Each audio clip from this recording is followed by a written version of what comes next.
अस्सलाम वालेकुम जी। मेरा नाम डॉक्टर अज़हर है और मैं एसोसिएट प्रोफेसर हूँ। मैं सर्विसेज हॉस्पिटल के मिनाज़ बच्चा के शोबा में।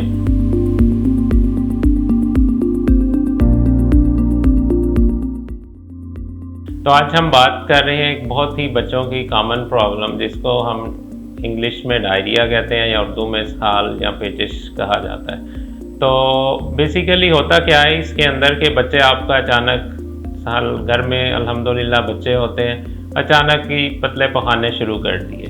तो पहले तो आपको ये पता होना चाहिए कि हम इसको डायरिया कब बोलेंगे। तो डायरिया हम तब कहते हैं अगर एक नॉर्मल बच्चा एक भी पतला और बड़ा बिल्कुल जिसे कहते हैं जी पानी जैसा पखाना किया है, तो हम उसको कह देते हैं कि जिसको डायरिया हो गया। तो डायरिया से तकरीबन पाकिस्तान में हर घर में हर बच्चा गुजरता है। तो इसकी बरवक्त तशख़ीस इलाज से हम इसकी पेचीदगियों से बच सकते हैं, क्योंकि अगर इसकी बरवक्त इलाज ना किया जाए तो ये एक जानलेवा बीमारी है। अच्छा, अब हम बात करते हैं कि जी डायरिया होता क्या है और क्यों होता है। तो हमारे यहाँ डायरिया की एक बहुत जो कॉमन वजह है वो ये है कि बच्चों को बहुत देर तक बॉटल फीडिंग करवाई जाती है। तो मैं इस चैनल के वसासत से ये भी कहना चाहता हूँ कि 1 साल के बाद की उम्र से बच्चे को जो बॉटल है या बोतल बंद करके ग्लास या सिपी कप के अंदर आप दूध पिलाएं, तो इससे डायरिया का रिस्क बहुत कम हो जाएगा।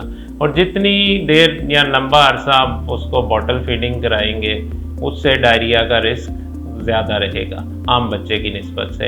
एक दूसरा ये है कि अगर आप बाहर से बच्चों को खाना खिलाते हैं, जैसे जी बर्गर खा लिया, शवारमा खा लिया, तो उससे परहेज़ करें। जैसे अब ये आगे गर्मियों का मौसम आ रहा है, तो इसमें ये जो इसमें क्रीम डलती है वो अक्सर ख़राब हो जाती है और वो एक फूड पॉइजनिंग का बायस बनती है।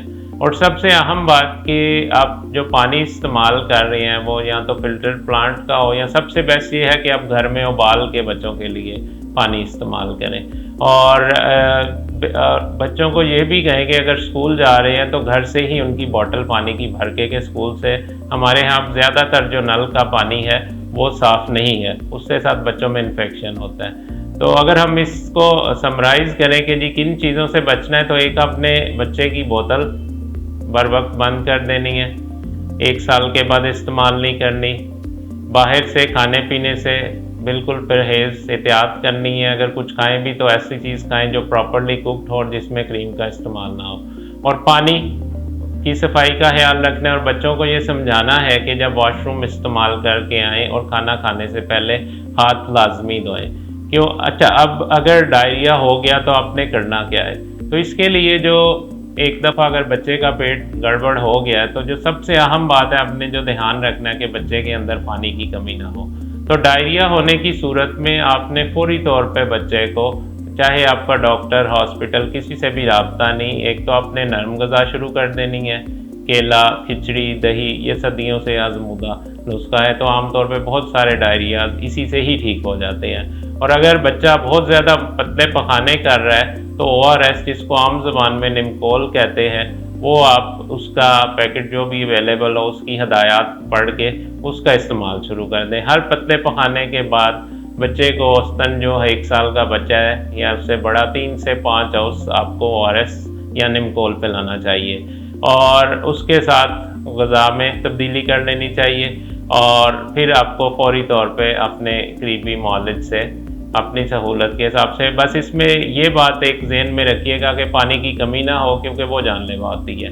अगर आपका बच्चा दिन में 25 पखाने भी पतले कर देता है और आप उसको निमकोल पिलाते रहते हैं, तो उसकी ज़िंदगी और सेहत को कोई ख़तरा नहीं होगा। तो जिस बात पे मैं दोबारा ज़ोर देना चाहूँगा वो यही है कि डायरिया की सूरत में फौरी तौर पे तो नरम ग़िज़ा, केला, खिचड़ी, दही शुरू कर दें, और दूसरा निमकोल का भरपूर इस्तेमाल करें। और फिर आप अपने करीबी मौलिद से रब्ता करके उसके बारे में रहनुमाई हासिल करके कि ये इन्फेक्शन की वजह से है, तो उसके लिए फिर हम शॉर्ट कोर्स ऑफ एंटीबायोटिक देते हैं। और अगर उसमें इन्फेक्शन का एलिमेंट नहीं, तो फिर आपने ये जनरल मैयर, जिनको हम ये कहते हैं खुराक तब्दील कर दें, निमकोल का इस्तेमाल कर दें, उनका इस्तेमाल करना है। आप सबका बहुत शुक्रिया सुनने का। अल्लाह हाफिज़।